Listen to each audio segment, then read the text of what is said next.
Jadi kan ini pertama dibersihkan dulu. Oke. Nah, setelah diambil, kemudian ini di sini bawah kita potong jadi kurang lebih 3 biar nanti enak buat ngupasnya. 1, 2, 3 Biar bagian. nggak panjangan Nah, ya. kemudian ini kan masih ada durinya. Nah, Ya. durinya kita ini dulu Oh. bersihkan. Nah, kita bersihkan.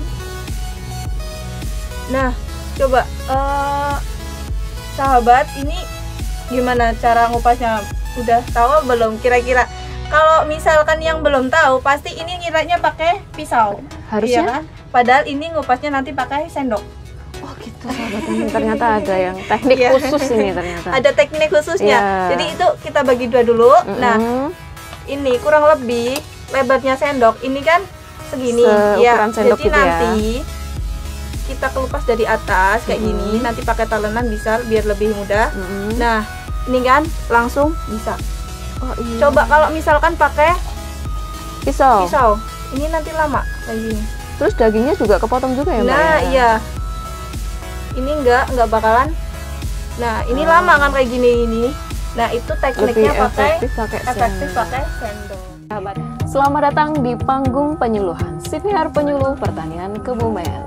Sahabat Tani, sore hari kita sedang main di sawah gitu ya sahabat Tani. Dan di sebelah saya sudah ada beliau-beliau, sepertinya ini bapak dan anak gitu. Nanti kita mau kenalan dengan mereka dan apa aja yang dihasilkan oleh mereka berdua. Tapi langsung saja deh sahabat Tani, kita sapa beliau. Selamat sore Pak. Selamat sore. Dan Mbak. Iya, Oke. selamat sore. Sebelumnya boleh perkenalkan diri dulu ke sahabat Tani kita. Monggo Bapak. Perkenalkan, nama saya Sadino, Ketua Kelompok Tani Makmur Desa Babetsari, Kecamatan Kutowinangun, Kabupaten Kebumen. Lanjut Mbak ya. Oke. Ya, perkenalkan saya Dina Yuliana, kebetulan putra dari Bapak Sadino yang kedua. Sekarang saya sudah ya alhamdulillah lulus kuliah, sekarang sudah mulai bekerja dan menggeluti bidang nata de alo ini. Nata de Iya. aloe. Sahabat Tani sudah dibocorkan langsung oleh Mbak Dina tadi Iya. nggih. Nata de aloe yang ada di depan kita. Nanti kita akan kulik satu persatu. Oke, sahabat Tani, pertama yang saya akan tanya ini dari bapaknya dulu karena dari apa namanya yang awalnya gitu ya, generasi yang pertamanya adalah Bapak Sadino. Betul nggak ya Pak Sadino? Pak Iya. Sadino hari ini kita ada di lahannya Pak Sadino ya, betul ya? Betul. Di Kecamatan Kutowinangun, Kutowinangun. tepatnya di Desa Babetsari gitu ya. Dan beliau adalah seorang ketua kelompok Tani Makmur. Nah, sahabat Tani bisa dilihat ada di pelangnya di atas kelompok Tani Makmur Desa Babetsari, Kecamatan Kutowinangun, Kabupaten Kebumen tentunya. Pak Sadino, ini awalnya Pak Sadino apakah sudah membudidayakan aloe vera gitu? Kalau bahasa kitanya itu lidah buaya gitu ya, lidah buaya, atau baru-baru ini? Dari kapan ini? Jadi saya mungkin sudah 2 tahun yang lalu kami dengar informasi bahwa prospek lidah buaya itu menurut informasinya itu sangat bagus. Nah, kami terus menanya-nanya di mana sih bibitnya dan varietas apa yang kita tanam. Nah, lalu kita cari informasi. Dari situ kami ada teman yang menginformasikan bahwa di Yogyakarta itu ada kebun lidah buaya yang di sana itu sudah termasuk dan pengolahannya. Cuman kami dari awal juga datang ke sana, kita tanya bagaimana prospeknya. Dia mengatakan bahwa prospek itu sebetulnya nanti kita kembangkan bareng-bareng. Nah, disitulah kami tertarik dengan apa yang disampaikan oleh teman-teman di sana bahwa lidah buaya itu kan karena ditanam juga mudah, dipelihara pun saya kira nggak begitu sulit. Jadi kita tertarik dengan budidaya tersebut. Nah, kami di situ waktu itu karena prospeknya bagus, tapi saya belum tahu caranya. Kami kan hanya menanyakan, Pak, gimana kalau saya boleh menanam? Nah, nanti seandainya kita tanam sudah berkembang banyak, apakah dari sini itu mau menerima hasil panen saya, Pak. Sana itu karena sudah profesional, dia bilangnya kalau kamu mau menjadi anggota saya, kalau hanya barang baku seperti dijual, udah tak coret nggak jadi anggota saya saja. Tapi ya dia udah nggak usah aja. Lah gimana Pak, saya kepingin seperti itu. Kalau ingin seperti itu, pertemuan tidak hanya satu kali. Jenengan punya minat yang betul, jenengan tanam. Kalau sudah berkembang, nanti kita ada pertemuan lagi. Kita kesempatan pertemuan tidak hanya sekali, 2-3 kali kita bisa bertemu, dan kita nanti sampaikan proses ke depan daripada lidah buaya. Yang pertama, kita awalnya untuk apa Pak? Yang pertama untuk membuat nata de alo. Nata de alo. Nah, yang kedua bisa untuk membuat es krim. Nah, yang ketiga bisa untuk membuat puding. Saya juga sudah tertarik lagi seperti itu. Itu baru dari bidang konsumsi, belum itu dari kesehatan. Itu juga banyak mengatakan untuk mengurangi sakit diabetes, terus mengobati asam lambung, seperti itulah. Kita nambah tertarik lagi. Akhirnya kita perbanyak budidayanya. Sampai saat ini sudah berjalan 2 tahun, kami sudah bisa membuat nata de aloe vera, bisa membuat es krim dengan aloe vera. Itu budidaya kami pada saat ini. Dan kami karena mungkin saya orang laki-laki gak begitu telaten untuk membuat, akhirnya anak kami ajari untuk membuat aloe vera maupun es krim. Sementara dari saya itu saja dulu. Jadi begitu sejarahnya sahabat tani. Ternyata memang karena tertarik prospeknya dari aloe vera itu yang bagus-bagusnya gitu ya sekarang. Jadi bisa untuk di makanan juga, belum nanti untuk kosmetik mungkin juga bisa ya Pak ya, kosmetik, terus kemudian ada untuk di obat gitu ya Pak Sadino. Tadi kan sempat dikatakan bahwa belajar pertemuan lagi. Berarti ini ada komunitasnya ya Pak ya? Iya. Ada komunitasnya, dan tadinya belajar dengan yang sahabatnya yang ada di Yogyakarta, karena di Jogja itu sudah ada yang perkebunan cukup luas begitu. Dan aloe vera ini ternyata tidak hanya untuk membudidayakan, karena tadi katanya kalau mau dijual dengan hasil mentahnya saya coret gitu langsung. Saya coret gitu. Nggak kreatif, udah kalau nggak kreatif jangan masuk sini gitu. Bukan circle-nya kami ngaten nggih. Jadi bahasa gaulnya sekarang gitu ya. Nah, kemudian Pak Sadino tidak putus asa karena beliau punya putra yang menjanjikan juga ini, seorang sarjana. Begitu ya Mbak Dina ya tadi ya. Sarjana ini kalau nggak salah, kalau terjun di sini berarti di jurusan pengolahan hasil ya? Enggak. Bukan, ternyata sahabat tani, saya sudah batin dari tadi. Kayaknya ini bukan nih, kayaknya melenceng ini. Melenceng betul ya Mbak Dina? Iya. Mbak Dina jadi dulu jurusannya apa ini? Ya, saya kebetulan jurusannya malah pendidikan. Pendidikan. Ya, jadi jurusan S1 saya itu pendidikan kimia. Kimia. Dan sekarang alhamdulillah saya masih belajar ngajar di SMA Negeri 1 Kebumen. Iya, dan juga MTS Al-Hidayah Babatsari. Oh, jadi Bu Guru yang sebelah saya, dan SMA Negeri 1 Kebumen alma mater saya Mbak Dina. Jadi di sini saya bertemu dengan guru di alma mater saya. Oke, Mbak Dina sepertinya kan masih muda sekali nih ya, masih muda tapi sudah mau menggeluti bidang-bidang yang anti mainstream kalau saya bilang, karena beliau Mbak Dina itu kan terbiasa dengan dunia pendidikan gitu. Nah, tiba-tiba bisa mungkin awalnya karena ingin membantu orang tua mungkin ya, tapi nggak tahu juga sahabat tani. Jadi ini memang kalau menurut saya adalah kerjasama yang baik antara anak dan bapak gitu. Okay. Jadi Mbak Dina ini semua yang mengolah Mbak Dina nggih? Iya. Ini untuk cara mengolahnya atau apa, ini belajar otodidak atau gimana nih? Kalau ini awalnya itu saya otodidak, maksudnya lihat-lihat di YouTube, di sosial media itu kan memang udah ada produk aloe vera, tapi kan lain kota, nggak dari Kutawinangun dan nggak dari Babatsari tentunya. Nah, kebetulan Bapak juga menggeluti budidaya ini aloe vera, terus Ya karena memang dari awal kan Bapak budidaya kalau bisa jangan cuma dijual aja hasilnya, tapi kita olah yang lebih kreatif gitu kan. Nah itu memang ada beberapa macam untuk pengolahan. Nah saya itu pertama tertarik di nata de aloe. Jadi untuk caranya pertama memang kita belum pernah membuat. Saya cari-cari di YouTube, di berbagai sumber di sosial media. Saya praktekkan dan alhamdulillah pertama kali itu saya buat ini saya jualkan itu di teman Bapak yang tertarik juga. Kemudian setelah itu alhamdulillah setelah teman Bapak membeli, keesokan harinya itu membeli lagi. Beliau itu ketagihan. Ternyata ketagihan dengan ini, katanya enak dan ternyata juga menyehatkan kan. Khasiatnya itu nggak cuma ibaratnya buat minuman aja. Ketika ketika kita kehausan kita minum itu langsung segar, enggak, tapi khasiatnya itu sungguh luar biasa tentang aloe vera itu yang tadi sudah dijelaskan oleh Bapak.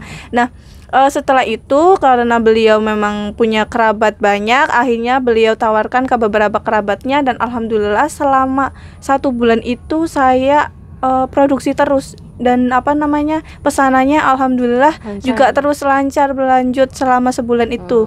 Ya saya mulai produksi itu di tahun berapa ya, 2020 sampai sekarang kisaran 2 tahun ya. Di bulan Ramadan tahun 2020 ya itu kebetulan kan COVID ya. COVID itu saya juga ya memang kuliah kan juga online, jadi di rumah ya agak-agak gabut gitu. Jadi iya kebetulan banget itu terus akhirnya saya buat ini, alhamdulillah itu 1 bulan dan selama 1 bulan itu perharinya kisaran pesanan itu ya kurang lebih 50 sampai 100. Pokoknya kalau misalkan udah 100 saya stop karena memang membuat ini kan juga ekstra itu ya tenaganya ya. Gitu dan waktunya iya waktunya juga ini. Jadi gitu. Jadi ini hasil kegabutan ini hasil kegabutannya Mbak Dina yang menghasilkan produk yang luar biasa sekali. Kalau boleh saya tahu itu kan kita ada warna-warni ya di sini sahabat Tani. Ini berarti ada perasanya gitu ya Mbak ya. Tapi insya Allah untuk pewarnanya aman ya? Insya Allah aman, ya. Sejauh ini aman.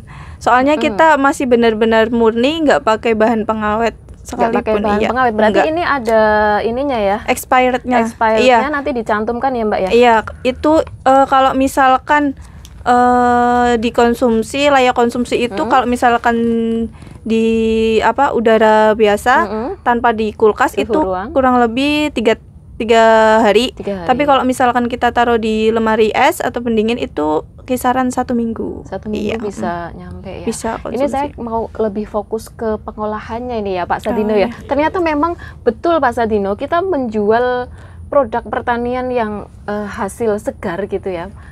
PSAT namanya, produk segar asal tumbuhan itu memang lebih menarik yang olahan gitu. Jadi betul kalau Pak Sadino mau dicoret tadi kalau menjual itu gitu ya. Jadi ini bersyukur sekali karena beliau putrinya Bapak Sadino itu langsung bisa untuk pengolahannya. Saya langsung fokus ke sini. Ini membuatnya ribet nggak? Ya lumayan. Bisa diceritakan sedikit saja caranya. Boleh ya bagi ilmu sama sahabat apa-apa, sangat-sangat boleh. Ceritakan sedikit saja biar teman-teman juga bisa mengolahnya ya. Atau komposisinya sekalian. Komposisinya itu sebenarnya cuma sedikit. Kalau komposisi yang penting paling utama itu berarti kan aloe vera, lidah buaya ya. Bahasa kerennya aloe vera gitu. Oh iya biar keren ya. Biar keren. Itu deh sahabat tadi kalau sama anak muda tuh begitu. Harus keren. Aloe vera. Terus kalau yang ini kebetulan saya kasih biji selasih biar ada variasinya. Kemudian tentunya ada pakai air, enggak manisnya cuma kasih gula sama nanti pewarnanya. Gula itu asli berarti. Iya gula asli, pakainya gula asli.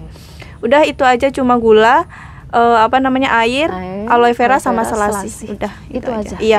Kalau misalkan untuk pembuatannya, yang pertama itu dari kita petik batangnya kayak gini. Ini batangnya. Abis itu nanti kita kupas. Ya ini kan dibersihkan dari yang sini bongkotannya. Terus kemudian pinggirnya ini kan durinya, ya itu nanti kita kupas. Oh iya, boleh kayak gini. Boleh dipraktekkan sedikit. Ya. Jadi kan ini pertama dibersihkan dulu. Setelah diambil, kemudian ini di sini bawah. Kita potong jadi kurang lebih 3 biar nanti enak buat ngupasnya. 1, 2, 3 bagian. Nah, ya. kemudian ini kan masih ada durinya. Nah, Ya. durinya kita ini dulu dulu. bersihkan. Nah, kita bersihkan. Nah, coba sahabat, ini gimana cara ngupasnya? Udah tahu belum kira-kira? Kalau misalkan yang belum tahu, pasti ini ngiranya pakai pisau. Harusnya? Iya kan? Padahal ini ngupasnya nanti pakai sendok. Oh gitu sahabat ini, ternyata ada yang teknik Iya. khusus ini ternyata. Ada teknik khususnya. Iya. Jadi itu kita bagi dua dulu. Nah, ini kurang lebih lebarnya sendok. Ini kan segini. Seukuran sendok Jadi gitu ya. nanti kita kelupas dari atas kayak gini. Nanti pakai talenan bisa biar lebih mudah. Nah, ini kan langsung bisa. Oh iya. Coba kalau misalkan pakai pisau. pisau, ini nanti lama kayak gini. Terus dagingnya juga kepotong juga ya Mbak? Nah, ya? iya. Ini enggak bakalan. Nah, ini lama kan kayak gini ini. Nah, itu tekniknya Lebih pakai efektif pakai sendok. kayak Sahabat gitu. tani, ilmu baru sahabat tani. Kalau yang bergelut di pengolahan makanan terutama di aloe vera itu bisa dicontoh ya. Iya. Tadi ilmunya dari Mbak Dina. Kemudian ini kan tadi kalau isinya sih memang standar ya, ini dibikin kotak-kotak gitu ya Mbak ya. Iya. Jadi tapi kalau saya lihat memang banyak ini dalamnya. Jadi airnya tuh cuman buat apa ya? Oh iya. Jadi memang itu memang banyak ada ya, timbangannya. Oh gitu. Ada timbangannya, ditimbang. Ini berarti perbandingannya antara air dengan apanya? Aloe veranya berapa ya? Kalau misalkan aloe veranya saya pakai itu 100 gram. Terus ini totalnya 250 gram. Berarti airnya 150. iya, 150 gram. Dan untuk tanya harga dulu deh, boleh deh. Oke. Iya. Kalau 1 cup ini berapa Mbak? Kalau 1 cup itu cuma 5.000. Cuma 5.000 sahabat tani, dan ini minuman yang sangat menyegarkan dan menyehatkan. loh. menyehatkan Jadinya tentunya. saya ngiklan loh Mbak, nanti Nggak di belakang ya saya Iya. dapat ya. Oke deh sahabat tani, ini kalau untuk ongkos produksinya kira-kira dapatnya sama marginnya berapa persen? Ya kurang lebih 0,5% lah. Bisa 0,5%. 50%. Iya, 50%. 50%-nya ya dan Iya. sahabat tani. Jadi ini juga bisa menginspirasi sahabat tani di rumah yang kebetulan juga mungkin di daerahnya itu banyak sekali aloe vera yang tadinya mungkin ini hanya untuk apa gitu ya Mbak ya. Iya, Kita produk kecantikan paling, belum iya. berpikiran ya. Buat Saya masker. taunya kalau dulu kecil ini buat rambut. Iya, Nah, buat ya kan? sampo, buat buat masker sampo, gitu. buat masker. Ternyata kita ini juga bisa buat jadi minuman. Nah, Pak Sadino, saya balik ke Bapak ya, Oh, iya. sebentar ya. Pak Sadino, bahwa sekarang kan Pak Sadino membudidayakan ada berapa aloe vera? Atau mungkin ini hitungannya gimana sih? Polybag atau di luasan lahan? Ya, jadi awalnya saya menanam 200 batang. 200 batang. 200 batang. Oke. Terus kita kembangkan, sementara ini saya sudah menanam 800 batang. Totalnya sampai sekarang 800 Iya, batang. ini ada sebagian yang di polybag, ada sebagian yang di Di lahan yang tidak di polybag. Karena perkembangan di polybag dengan yang di lahan kan masih bagus yang di lahan langsung. Ini yang di seperti ini juga bisa. Seperti itu. Kalau umur panennya berapa nih? Kalau kita tanam itu dari penanaman itu 8 bulan itu sudah bisa sudah bisa dipanen. dipanen. Tapi setelah 8 bulan itu 15 hari sekali sudah bisa dipanen. Itu sampai umur berapa? Sampai saya umur 5 tahun. Hah? 5 tahun. Saya kaget loh. Iya. Betulan itu Pak? Sampai umur Betul. 5 tahun? Ini gitu? aja udah umur 2 tahun ini. Ini udah Jadi 2 setiap tahun. kita toklek apa sih bahasanya ya? Iya, Ini kita panen nih, gitu ya, Pak. panen ya. Itu Iya. nanti masih tumbuh lagi. Masih tumbuh lagi. gitu ya. Makanya ke atas semakin ke atas. 15 hari sekali tadi. 15 hari sekali 15 hari panen. sekali. Dari sebulan itu bisa panen 2 kali, dan sekali panen bisa berapa batang Pak? Jadi nek aturannya kalau panen itu 15 hari kan satu batang. Oh, satu Batang 15 hari, nanti batang berikutnya seperti itu. Jadi enggak sekali dihabiskan. Artinya gini, jadi apa ya? Nek istilah saya baru nanam 800 batang. Tapi kadang-kadang kebutuhan banyak. Aturannya hanya satu, yang dipetik akhirnya Dipetik 2. dua. Padahal kalau itu udah siap panen ya Pak ya. Udah siap panen. Boleh iya. ya, tetap ya. Tapi Iya. walaupun berarti mungkin yang jadi indikator sudah siap panen itu apa? Dagingnya sudah tebal atau warnanya sudah berubah? dagingnya sudah besar, terus ininya juga kekenya ini udah keras, jadi kenyal. Nah, kalau masih kalau masih gitu. kan enggak, masih lembek itu nanti jadinya jelly juga lembek. Tapi kalau udah keras, tapi jelinya kan kenyal seperti itu. Oh gitu. Jadi Dan tanaman ini harapannya itu 80% itu sinar matahari. Kalau memang banyak kurang sinar matahari itu akan lembek. Tapi kalau di ngaruh juga di hasil produknya ya berarti ya. Iya. Kualitasnya Kualitasnya itu sendiri berarti memang harus full sinar matahari. Full sinar matahari. Ya repot juga ya. Tapi kalau untuk kebutuhan air misal apa harus rajin nyiram mungkin pas di musim kemarau atau gimana? Ya, kalau di musim kemarau juga perlu penyiraman. Jadi mungkin seminggu sekali disiram. Kalau enggak nanti soalnya ini juga banyak mengandung air. Kalau kurang air hasilnya kurang bagus, kurang gitu loh.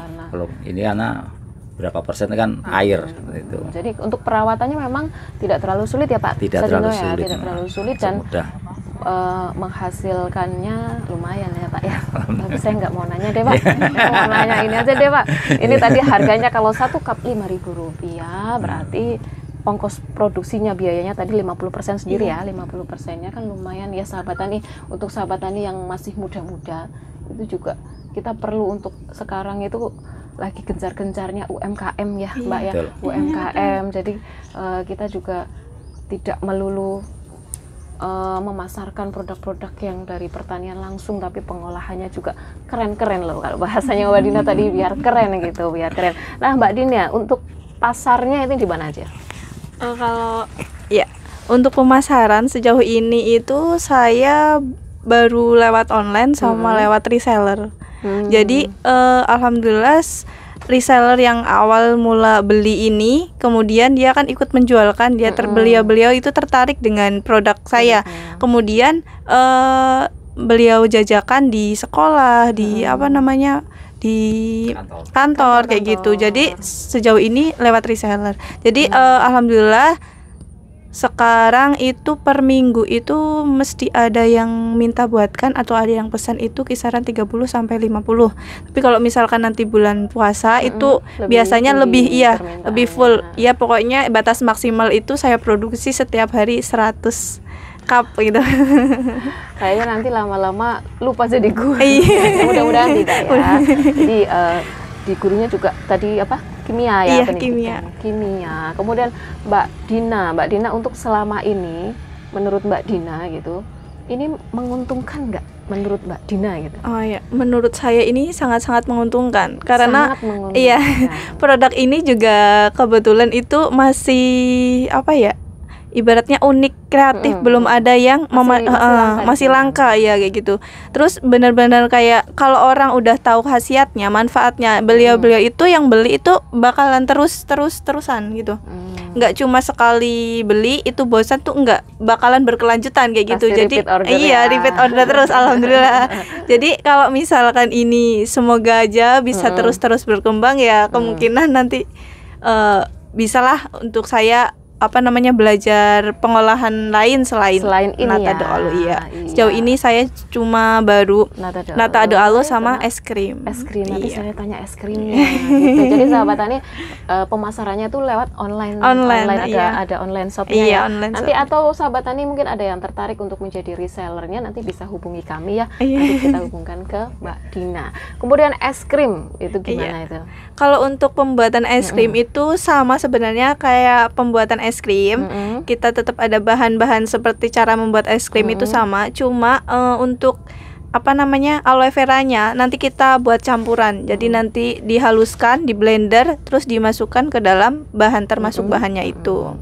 Gitu. Apakah nanti mempengaruhi rasa? Ada kalau di sini kan warna-warni karena dikasih perasa ya. Kalau rasa originalnya aloe vera itu kayak apa sih sebenarnya?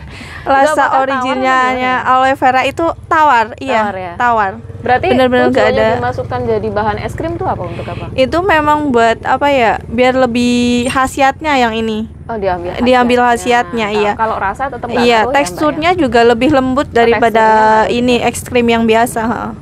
lebih lembut. Jadi ada nata de aloe sama Es es krim. krim. Kemudian rencananya ini mau bikin apa?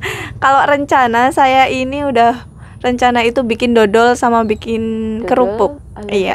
Kerupuk aloe vera. Iya, Gimana bisa itu juga. Mbak? Ada juga ya caranya bikin Iya. itu ya?